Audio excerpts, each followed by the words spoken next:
Hello, everybody, and welcome to the next episode of Battle Chats. I am Josh, and I'm here with my co-host Luis. Hello, hello, hello. And this week we've done a lot of sort of deck techs and sort of individual deck explanation as of late. So what we're going to do this week is we're just going to have a conversation. Me and Luis are going to have a conversation on Modern. We're going to have a conversation on Wizards' sort of approach to the game at the moment. We're going to talk about what we've been up to with Modern. How we've been enjoying it, and also just a general crack about the current state of the game, particularly when we're looking in coming up to the Modern RCQ season. So Luis, how are you?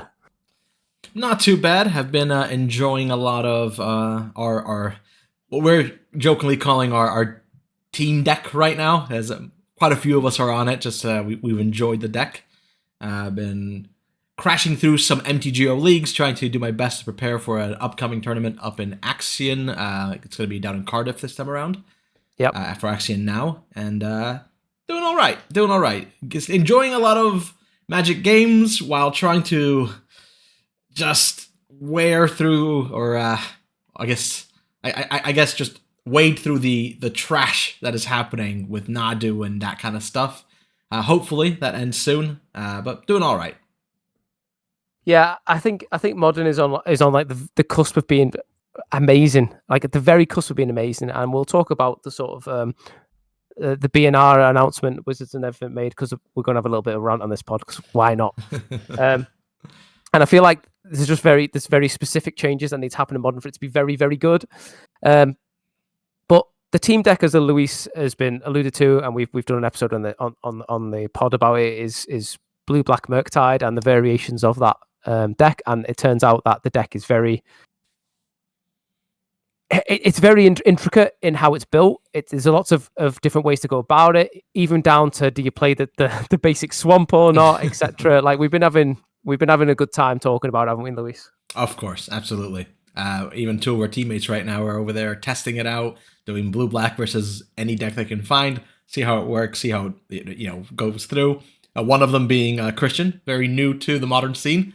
And it's nice to see getting some of our team members to join into Modern where they haven't before. Very fun deck, definitely very rewarding if you can put in the hours to learn it, but not easy. It's not simple. It's not something you can just pick up and play. And we're hoping that the time into this really pays off. So how is the Modern meta looking right now? Now, to me, the Modern meta is heavily energy aggro decks, because all I pretty much do is leagues. I find it really hard to do challenges because of my time commitments with work, family, etc. I did do a challenge of the week and I did very bad at it. I would say that I was trying out my new RuneScape account at the same time, so I was like playing two games at once and I wasn't really giving it the due attention. But I did fairly bad. I went 3 and 4 playing the new team deck. I did much better in leagues. I do find that with leagues specifically, it's very energy aggro, and I feel like that's probably the nature of leagues. Like you go online, you want a quick league, you play an aggro deck, it tends to be more lean towards aggro anyway, and the energy decks are the best sort of premier aggro decks in the format right now. Yeah, I don't see that much Nadu online, and I feel it's probably because you probably agree with me on this one. It's very click intensive. absolutely. You find a lot. It's energy or wizards or Dimir control or Murktide, that kind of stuff. Mostly in leagues because it's easier to play, not super click intensive, and it rewards well enough. However, in big tournaments, you'll find Nadu. And Nadu is definitely the strongest of these decks, and it's not even close, right? It is the best deck in the meta. Yeah. But it is annoying, and I mean really, really annoying to play on leagues. A lot of people will remember during the Heliod days, something similar, because Heliod is also incredibly annoying to play online because of the way that the interaction works. You can't just announce, I'll make infinite this, or very quickly go through things. You have to click, stop, very often. And that is tedious, it's annoying, it takes a very long time on your clock, and that's why you don't see it so much in leagues, but see it a lot more in high tournaments, because you'll win with those decks in high tournaments. And if you face me online and you play Nadu, I will 100% make you go through the whole combo. Like I will just AFK and I'll go play something else or watch a video while you do that, because if you can't kill me in time, that's on you. That's So correct, right? I will make you go through the entire thing. Like I can probably not successfully multitask, but I can give it a go. I can keep myself entertained for 25 minutes while you do your thing, and maybe we'll lose the game. So if you're against me online and you're playing Nadu, you'll be clicking a lot. But yeah, if you want to win a tournament right now, like Nadu is the deck to be on. I mean, we looked at Will Hall posted on Twitter the other day. He posted, today actually, at the time of this recording. It was SCG Baltimore. The top 5 decks were all Nadu variants, very, very much like the Pro Tour, where you had the finals, semi-finals, etc. All Nadu deck, and it's like, why is this a thing? Why is this being allowed to happen? And it's boring. It's even happening in some smaller local tournaments in different towns and places. You know, we had one of our friends, Marco, who's in Germany. But there's a decent tournament that happens every week or every month as well over there.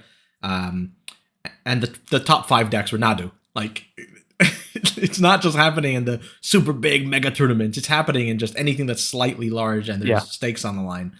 And it's a bit sad, right?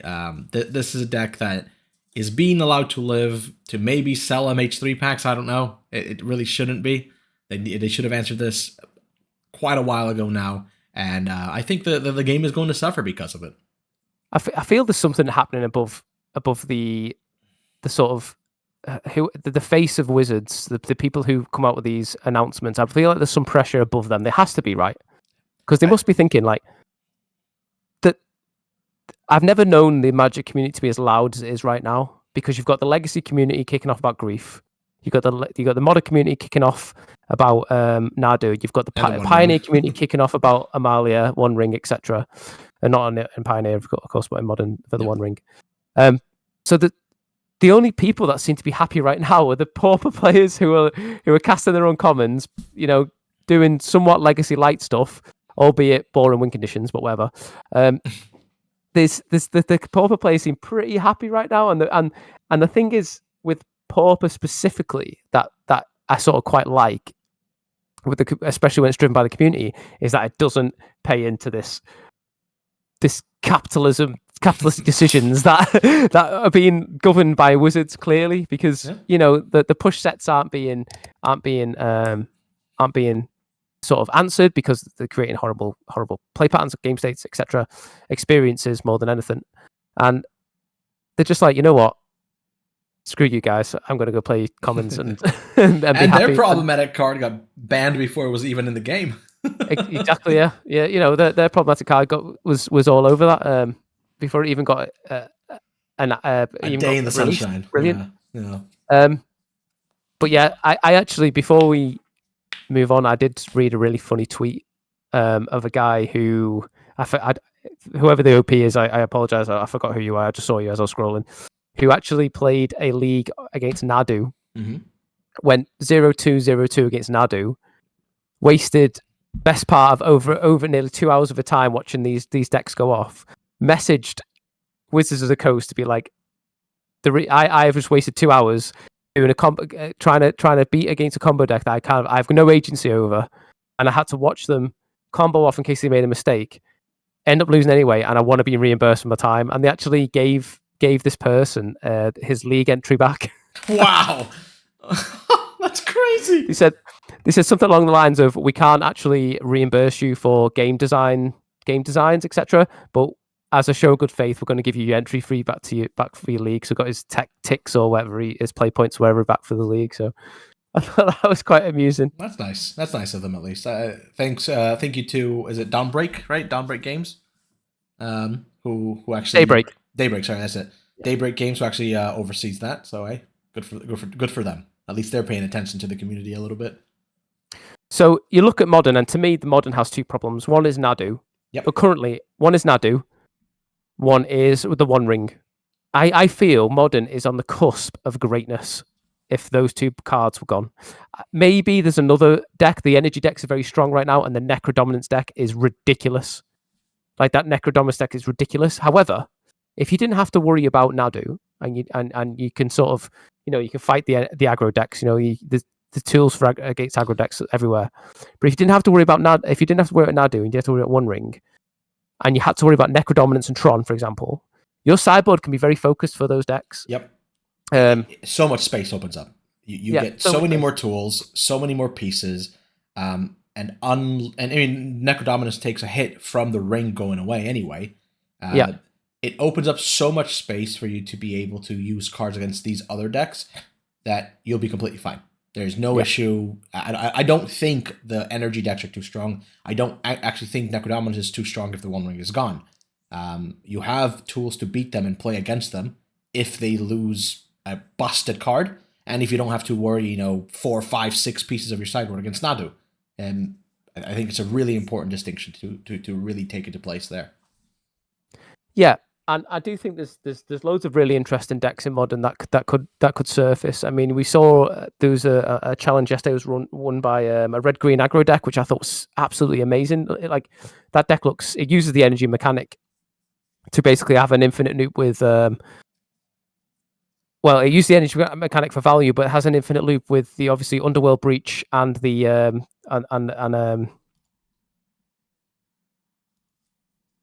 what's a card called? 0 mana, draws someone under upkeep.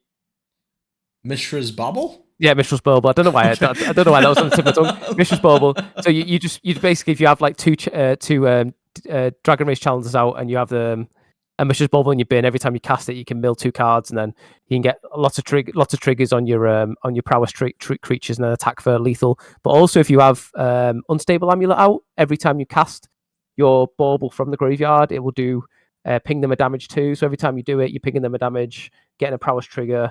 Like the deck is sick, the red green prowess thing, and the only green cards it uses is out the sideboard, pick your poison, or sometimes main board they either run Crash Through or they run Mutagenic Growth. Yeah, which the red green prowess decks essentially. Yeah, and it just looks so sick with it when they use the way they use the energy mechanic as well to fuel your card advantage with Unstable Amulet. And yeah, I actually built that deck. It seemed really fun. I might play it next FNM, but yeah, it has there's some really cool.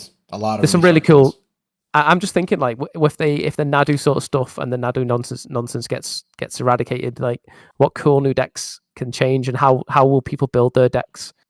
So yeah, I do think Modern's on the cusp of being one of, if not the greatest format right now, if Wizards just listen. Yeah. I just really hope that we get to this point a bit faster.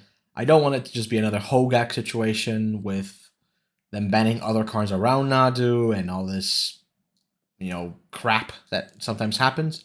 And I do love Modern. I think the format is really fun to play. It's really enjoyable. There's some great people in it. I just don't want it to be overtaken by combo decks that are unreasonable. I don't mind combo decks being good and being in the game. They have existed for a long time. I've always disliked Amulet Titan, but Amulet Titan wasn't overbearing. You could play against it. You had tools. Very hard, don't get me wrong, and I do hate the deck, but it wasn't unreasonable. It wasn't like this, where it just feels almost inevitable that you're going to lose. And you have to sit through so much time wasting, so much just hullabaloo about nothing. And this is what I don't want in my games. I don't want games to be Yu-Gi-Oh!, where you just sit around waiting for your opponent to finish their ridiculous, obnoxious combo. And maybe they make a mistake, maybe they don't get there, but you have to wait and find out. It's not appeasing, it's not entertaining. I don't know who that is actually fun for. No. And that's what I really hope we can get rid of in this game. I mean, if Nadu does go, and then you have the energy decks do become sort of the best sort of decks, then that becomes like a really good sort of rock paper scissors meta, where then control has its viability against these aggro decks because they can bring all these answers, and then you've got then if you've got control, then tempo can come in, or really sort of niche sort of aggro decks to get under these control decks. Then you have this like control. You have this like rock paper scissors of control mid range aggro, and I think that's like a really good place to be in a meta. I've always liked a best deck to beat in a meta, to focus the meta, particularly sideboarding, but we've not had a best deck that has been a worthy best deck since, I think, Is It Phoenix since 2018. Like, when Is It Phoenix was the best deck to beat, I thought Modern was in a really good place there. Yeah, I really enjoyed that kind of that time. I mean, I loved playing Mono Red Phoenix myself, but I just want there to be stability in the format where nothing is overbearingly oppressive that requires your entire sideboard to answer, Yeah. and for multiple decks to be allowed to play. I'm not saying they all have to be the best decks in the format. That's never gonna happen, really. And that's what I want for Modern. It's changed a lot from the days that people loved. It's changed a lot. Modern Horizon sets are very much the meta of Modern. Yeah. But it doesn't have to be like this, where you have combo decks that suck the fun out of everything. And that's what I hope Wizards can really learn to fix and get around. No one really likes these type of decks. A lot of the big content creators, I don't know if you've seen them, they don't speak greatly of the current meta. You have even people like Spike who loves Modern, more than anything in the world, but he's been making very funky decks because he knows Nadu is a big problem.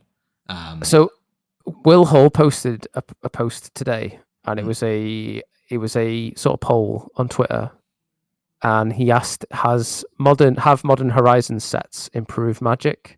Now, I answered no to this. Like, I think the whole sort of the way cards are introduced into formats now is a really broken and gatekeepy way to approach the game and to engage your community. And I responded with supplementary products, standard not being a thing, and the complete identity removal from internal formats, i.e. like the now rotating or the non-rotating formats, should I say, is genuinely ruining Magic. I feel the poor and capitalistic decisions made by Wizards are completely being carried by one of the greatest game platforms ever created. And I strongly believe that. I think Magic as a game platform is absolutely incredible. It's like Dungeons and Dragons. You can have so much play experience from this sort of game mechanic. And I feel like because they own the IP on it, and they own the actual the game themselves, they can pretty much make all these awful decisions, which we're going to talk about in a minute. One of which is one of the worst things I've ever heard of, shrouded in backwards logic. But yeah, I do think that Wizards, and particularly Hasbro's, survive, and because the game is such an amazing, unique, is the best 1v1 game in existence, in my opinion. It just is.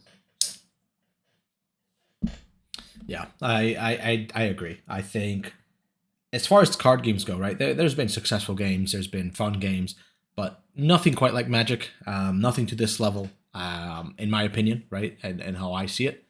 The game is so complex but so cohesive at the same time, which feels infinitely entertaining. Yeah. And I don't want that to be taken away from the game. I don't want this game to die for that reason, right? It is something super enjoyable, I know, to many people, and that's why I really hope that we can get behind this as a community, and Wizards hopefully listens to what we're saying. So they've said that they're not, but I will labor a point though on how they approach the game. So the decisions they've been making, such as not reintroducing GPs, such as the massive influx of supplementary products and etc. Other games have seen their mistakes, like Lorcana, Flesh and Blood, other card games, Digimon, Pokemon, etc. And the way they run their games, they listen to people and realize what actually sells and what actually does really well, and they're delivering them. So, for example, Lorcana had a GP a couple of weeks ago, and it was absolutely maxed out. People would just, I think it was on the same weekend as I think it was like a legacy European tournament, I believe, and people had Magic players were deciding to go to the Lorcana GP over going to the legacy tournament. I don't mean legacy the format, I mean legacy the old RCQ providers in Europe, and in Europe, yeah. And people decided to go to play Lorcana, and I think even one of them was like a Magic Pro who actually won the Lorcana GP, I believe. I forget his name, but yeah, he actually won that. And I feel like feel like it's a real time for opposition sort of products to come in and learn from sort of the mistakes that Wizards has made. And so what was announced by Blake from the MTG Weekly on the 23rd of July, I know we're behind this pod talking about it, but it caused a massive sort of wave in the community in terms of a lot of negativity, because they said that they're not going to be any emergency bans in any format until the official ban date of the 26th of August. Now that to me, well, they've identified 3 problems. They've identified Grief and Legacy. People are not happy about that. I mean, it's a year too late as far as most people are concerned. They're not happy with Nadu. They said that they want to wait for the meta to settle after the new set. I mean, to me, you have a BNR announcement 2 weeks after a set. We're not going to change anything because the set's just come out. Maybe you should change the length in which your BNR comes out. Maybe change that. Wizards controls that. Maybe to just change the time frame on that. But also, apparently energy is an issue in Historic. I don't know what that format is. I'm not going to play it. I'm not going to talk about it. But apparently there's an issue there. They identified that there's issues there. The community has been in uproar because of this announcement, because they're basically ignoring the community. They're basically saying, "Yep, we know there's a problem. However, we're going to stick to our guns." The 26th of August, and it's going to be smack bang in the middle of Modern RCQ season, or right about quite a few weeks in, around half, I would say, yeah. So this means that if you're a competitive grinder and you want to play the best deck, and why wouldn't you? To me, like if you want to compete, I don't blame anyone for playing the best deck. Like if you want to win, that's what you got to do. You've invested in your I don't know what Shuko's are now, but at one point they were like nearly £60 a play set for that was a bulk 10p card. Yeah. Yeah. So you've invested into this deck. I mean, I did the same with Hogak. Like I invested into the best deck at the time. I knew it was going to get banned. However, I was fine with that. Someone who's a university student, who's in a different situation to what I am or to what you are, that sort of playing that best deck and then having it halfway through your RCQ season, having that banned is like a massive strain on that person. And yet there's that argument, you should know it's going to be banned. You shouldn't have invested in that deck, but you're there to win at the same time. And I do feel like they alluded to the fact that it didn't work in the past, the emerging BNRs, having this emerging BNR sprung on you. But I do believe that if you just choose to play the most broken deck, and it is the level where it's the most meta share and it is winning 60% of games, the signs are there that deck's going to be answered. So there's a sort of not onus on the player, because it shouldn't have existed in the first place, but there's sort of the flags are there, and I think the overall good would be to nip a problem in the bud as early as possible to give people the most enjoyment out of the game. Thoughts on that? Yeah, especially with the way they're doing it, kind of almost arbitrary. They decided 2 weeks after a set releases. I find that a bit awkward. It doesn't really make sense. Wouldn't it make more sense to plan it before the release of RCQs? Before Pioneer RCQ, before Modern RCQ, before Standard RCQ. For those specific formats, a BNR there makes way more sense than, oh, here's the standard set. Oh, by the way, here's Bloomborough that just released that has next to no impact in any other format because of how it's a standard set, and the cards in it haven't particularly been very big. But we're going to decide to do the BNR 2 weeks after that releases instead of right before the Modern season, because that makes so much more sense. I don't get that kind of logic. I understand that they think that it's better to have a set date so people are not caught off guard. But they've said 1,000 times in the past that they don't care about the secondary market. This to me seems like they care about the secondary market. Maybe that's just me. It doesn't really fit with what they've said before. It doesn't make a whole lot of sense. Logically, it's a bit all over the place.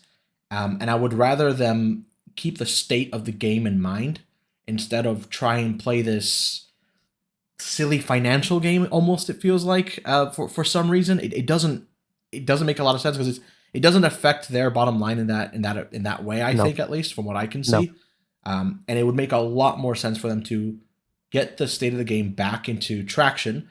People are happier, and if people are happier, they'll buy more of your product. Whereas if they're sad, upset, or angry, they'll quit the game and they won't play anymore, and then you won't have anyone to sell to.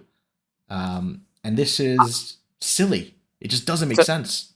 So two things I want to say on this. One is I feel like this decision has come from higher than the sort of. I mean, look at like they have a legacy expert at Wizards, and they're saying, Grief should go. Someone above them is saying no. Like someone has to be, right. Someone above them on some sort of like marketing level has to be like, no, this is not happening. Secondly, Wizards control these BNRs. Like if their system of 2 weeks after a set's released, you have a BNR isn't enough. Like there's not enough data in that 2 weeks to make a decision. Then guess what? That time frame is wrong. You can't have a set BNR 2 weeks after a set and then use the fact that a set's only just come out as logic to not ban anything, because that's the whole point.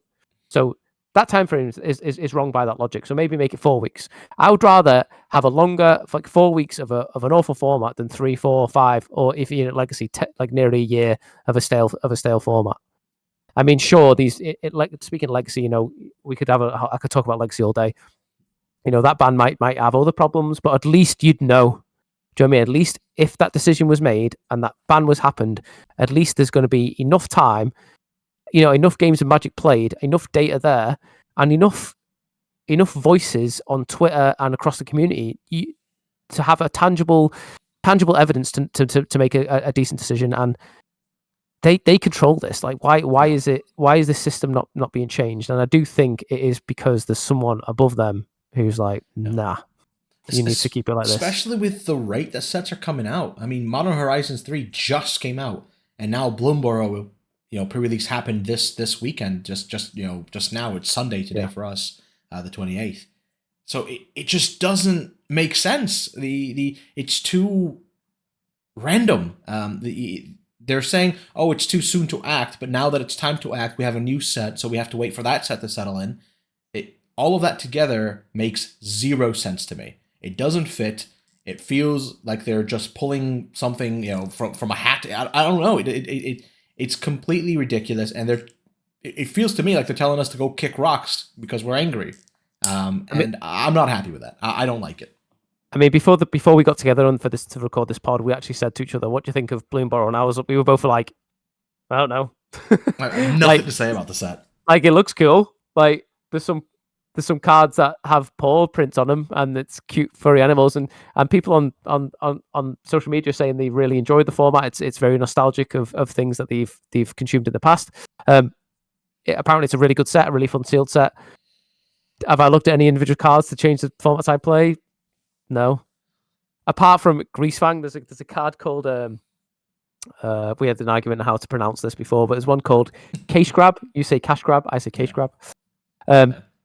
Which for Greasefang sounds amazing. So the card is a one on a green. Mill 4 cards. You may put a permanent card from amongst the cards milled this way into your hand. If you control a squirrel, the squirrel part's irrelevant, but if you can control a squirrel or return a squirrel card to your hand this way, create a food token. So you're not bothered about that. Greasefang just wants to mill cards and put permanents into the hand. Like that card's great in that deck, and that's what I'm excited for in Pioneer. I'm not sure how Modern's going to be affected by this. I don't know. Can't talk about it. I've not really got over the MH3 stuff yet. To be fair, just to have a little bit of a conversation in the comments, tell us how you pronounce it. So I've always heard it as cash, as in a hidden cache. I've never in my life heard it as cache. Josh here swears that everyone in the British military calls it cache. I looked it up. I googled it, and every dictionary known to man in everything says cache. Not a single place, including military sites that I was looking at, said cache. It's cache. It's a hidden cache, or a treasure cache. Cache Bergens. But sure, let us know what you think. I want to know. Please comment section. Anyway, I am very. No, it's nice to see Bloomburrow's out. Cool cards. Yep.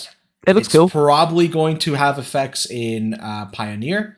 Yeah, it's obviously going to have a lot of effects in Standard, as the Standard rotation just happened. But there's no card currently that I think is even slightly Modern playable. I'm probably wrong. There'll probably be something. Same with Legacy. But yeah, I I think haven't there's even some had cool, time to fully swallow modern yet.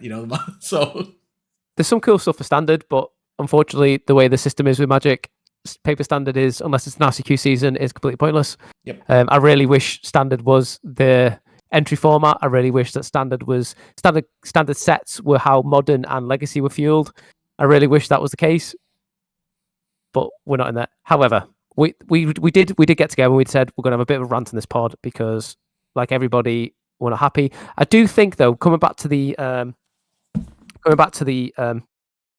sort of announcement that Blake made about the rationale behind, I do think the reason at face value is quite sound. We don't want to give anyone ambushes. We want to give them a set date to plan around, yada, yada, yada. However, I do think it's flawed. The date is wrong. You shouldn't be doing that halfway through a modern RCQ season. I think it's probably better to ambush people with. I personally think it's better to ambush people with an emergency ban, than have people, Scramble. scramble not even playing formats. I mean, there's tournaments in America who have not fired because of the state of legacy tournaments have not fired because of the state of legacy. People are just not engaging with modern, which I think could potentially be the best format, because they don't want to spend money on the cards. Like the One Ring, they don't want to spend £350 on this playset of Wrong Wing. They don't want to spend £140 on a playset of Soul Spikes. Do you know what I mean? Like there's 140, 200. Try the card's stupid. I mean, that card is an old card that's seen resurgence. That could be reprinted any day. But my point is, it's like it's gatekeepy. It's very close from being amazing, and the way cards are injected and in such a small set is just, I think, is wrong for the player. People will find a way to play these cards. People will find a way to play the game if they really like it. If the format is absolutely amazing, people will find a way to get the cards, whether it's beg, borrow, or steal. People will find a way to play these cards in formats, in tournaments, if the format is worth it. Yeah. But why would you spend however much on a deck from fresh? I mean, we've always said, we've advocated have a collection in this pod. Particularly start with lands, etc. We always said have a collection. But why would you build a deck from fresh if you're a new player? Come into the game. Oh, this looks cool. Look at modern. How much for a deck? Oh, I could go play Pokemon for £100. I could go play Yu-Gi-Oh for £300. I could go play Flesh and Blood for less than that. Do you know what I mean? Which is crazy. Fetches are like 10, 15 pounds maximum right now. They're so cheap. I literally sold 2 Flooded Strand the other day for £17. I was like, wow, that has dropped a lot. So really good time to get lands, and lands is always one of those issues that people don't really want to spend money on them because they're do-nothings, but they are very important to actually play the game. So it's a great time for people to buy into decks because of that. But then you have a resurgence of these weird cards that might be banned, and you're like, well, I can spend, my 50, 60, whatever, £80 on getting the full land base, but then if I want to go into mono black, I have to get £200 of this random common that could be printed easily and I don't know why they haven't yet. I'm waiting, by the way, for Soul Spike Secret Lair to appear. It's gonna happen.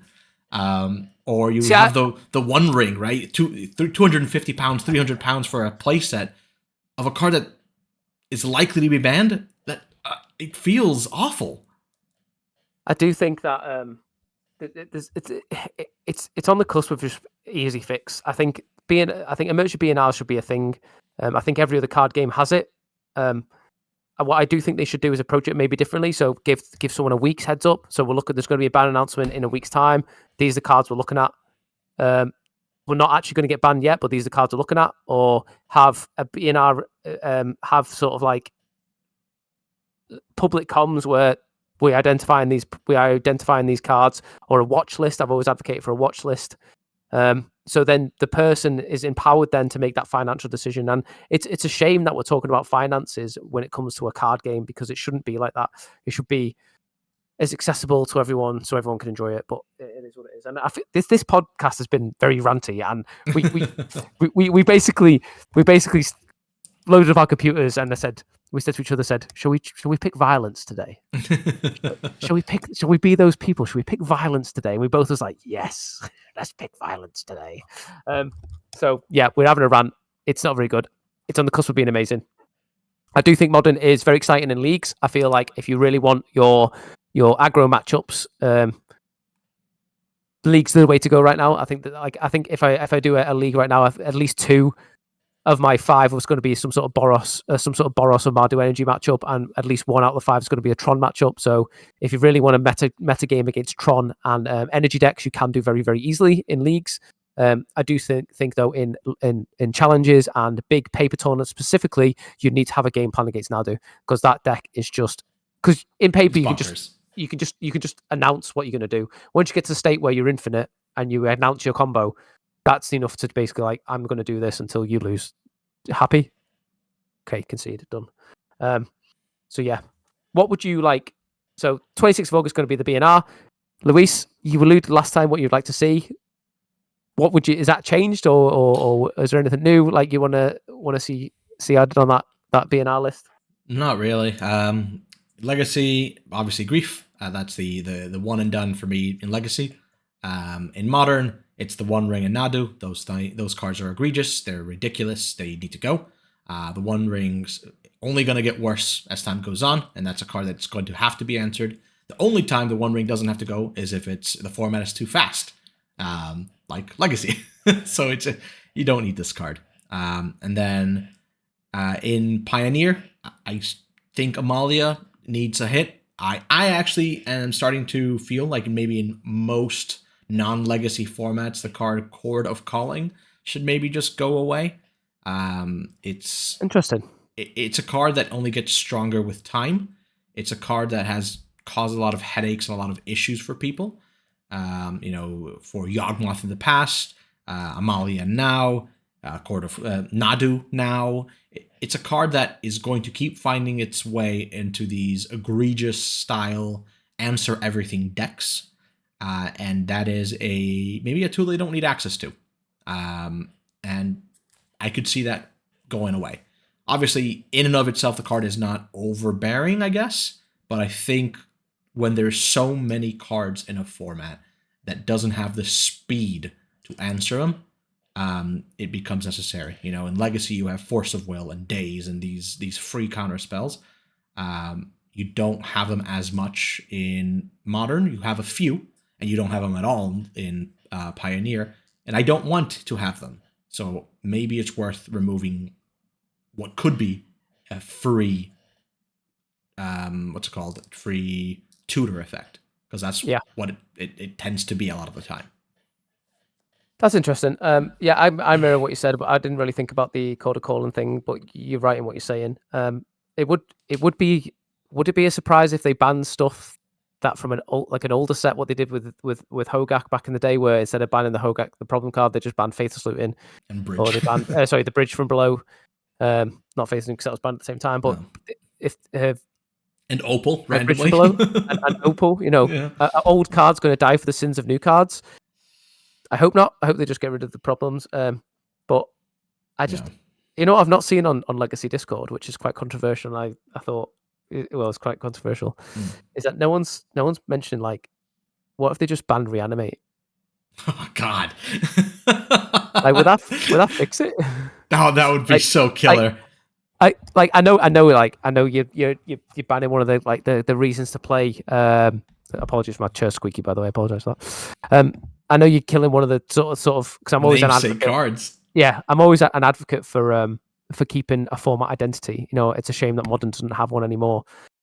But like, if that went, like, am I crazy to saying that? Like, if that went, would it fix like Troll Khazad-dûm becomes worse? Just remember, guys, all of you Legacy heads listening in, I'm sorry. and all hate comments need to go to Josh's Twitter directly. It's not my fault. I didn't say Reanimate should go away. No, I'm not saying it should. Directly at Josh. I'm not saying it should, but would it fix? Because like let's look at Blue Black Scaminator, for example. You banned Grief. I just put Thoughtseize in my deck and go a turn after. So in turn 1 I Entomb, turn 2 Thoughtseize Reanimate. Like, is that not like the same? No, I think it's way easier to answer that, because now your opponent has a turn to actually get mana down the field, or a turn to actually be able to play. which True. that is a plenty, right? It's like the old argument of 1 mana versus 2 mana. Well, 0 mana versus 1 mana is even bigger. Yeah. I think the fact that the free. turn 1 and turn 0 is massively different from turn 2 on Legacy. Yeah, maybe you're right. I thought I had. It's interesting. But then again, people will be like, well, if you go with that, why don't you ban Days and Wasteland? They've been a problem in the past. Though all the problem cards that Delver's been in is because they've been backed up by Wasteland and Days. Like, well, yeah, fair one. Yeah. And I don't want to see Wasteland and Days to go because that's the whole point of playing. But yeah, that's just my little legacy thing. I've not played a game of Legacy in months, by the way, because it's pointless. But yeah, I actually took cards out of my Legacy deck the other day to put in my Modern deck. Oh, that must have hurt. Yeah, it's not good. So yeah, I think people should still play Modern. By the way, I know there's been doom and gloom, but we chose violence for this podcast. I know it's been doom and gloom.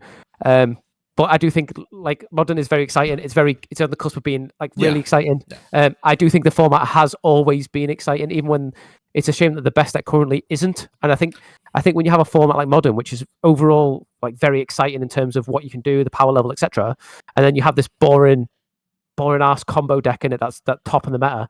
Like a combo deck should not be the best deck in my opinion. Like I think combo decks should be encouraged, but they should be really hard to play and really hard to. It should be a really rewarding experience to play a combo deck. I don't think you should be able to just be like, done. Yeah. Here's my combo. Yeah. You can't interact with it because guess what? I can do it at instant speed in response to everything you're doing. Like I don't. That's not a good combo deck. Yeah. Right. No, I agree.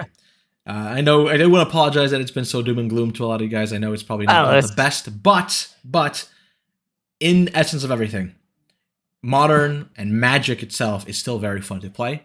Yeah, play Magic. Especially if you're playing at your FNM or locals, you'll be completely fine. I don't expect your locals to be 352 Nadu decks, so you'll be able to enjoy your life and actually have FNM will be sweet. Yes, like my local FNM has 0 Nadu decks. No one wants to buy into that deck. No one wants to play that deck, except maybe Thomas Duffy. I know where you live, Duffy. Don't try it. But everyone else is having a good time. So I really hope you enjoy playing it. I recommend going out to play it.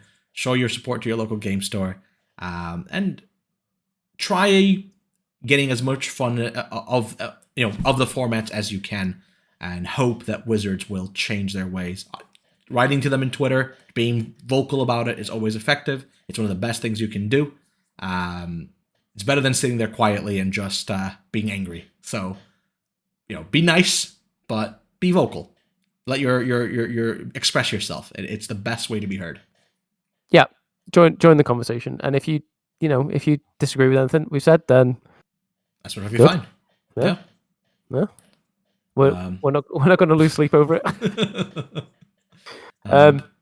Anything else to add? Oh, one thing I will say: if you're playing the blue-black deck on leagues, mainboard Toxic Deluge might be a thing. Yeah, honestly. Just saying. But yeah, anything else to add, Luis? Remove one of the Drown of the Locks. That's your piece to remove for the Toxic Deluge. Yeah, Drown of the Lock is a bit of a trap. Yeah, but no, I think we covered just about everything to talk about. We'll probably touch back a little bit with Bloomburrow maybe down the line. Maybe something will break from that set. We're not sure. We are going to focus mainly on Modern for this pod. We want to follow the RCQ formats. I mean, I would like to do maybe more Legacy stuff if Legacy changes. But because Legacy was always my pet format before this. But yeah, Modern is going to be the sort of focus on our pod. Focus. Yeah. But who knows? Maybe we'll have a nice furry creature breaking Modern, right? And we'll have to talk about it. So that'd be cool. But if there's nothing else to add, Luis, thank you. If everyone would like to like, comment, and subscribe, it helps us a lot. Like this is a passion project for us. We enjoy doing it. We're just a bunch of guys sitting on webcam, share it with all your friends. Grown ass men with like jobs and kids and stuff, and we're just podcasting away. Exactly. Thank you everyone for listening to us today, and hope you hear from us again very soon, and hope we have a lot of comments from you guys letting us know what you think. It'd be highly appreciated. Peace. Take care.